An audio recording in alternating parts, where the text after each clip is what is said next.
Silas Scarborough, sometime guitar bum, most of the time political gadfly.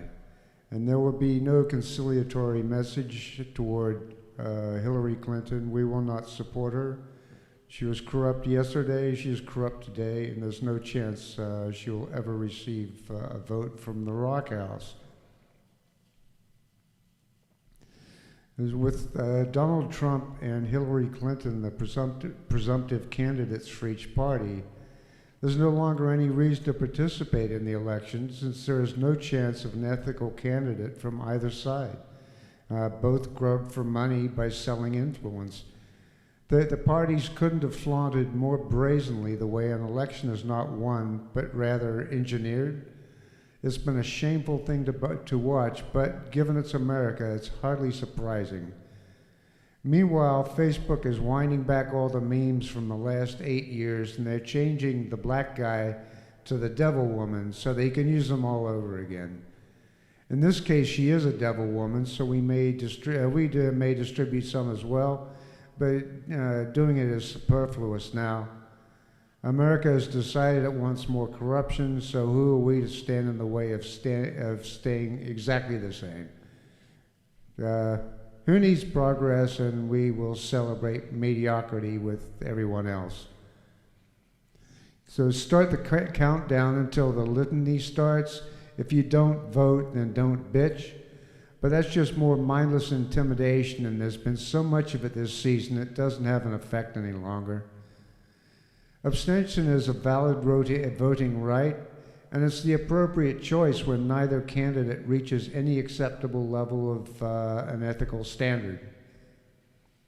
There's comedy in it since the loyalists for both parties have no vote.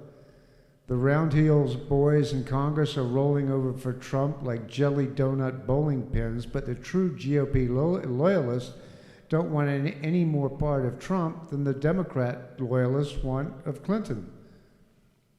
Mentioned previously on the blog is that some of the GOP loyalists consider a vote for Clinton because she's as far right-wing as they could ever hope in a so-called Democrat, and there's no chance of implementing a public health care option in the Affordable Care Act anyway.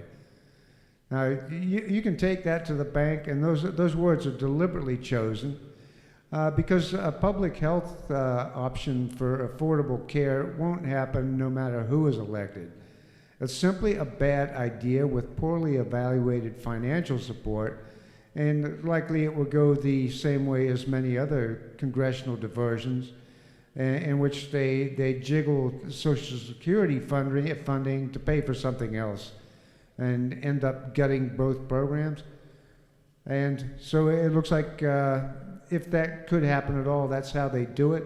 But in this case, Clinton is going to get more opposition to anything with the public health option than Obama ever got, because there would be a bunch of angry Democrats as well.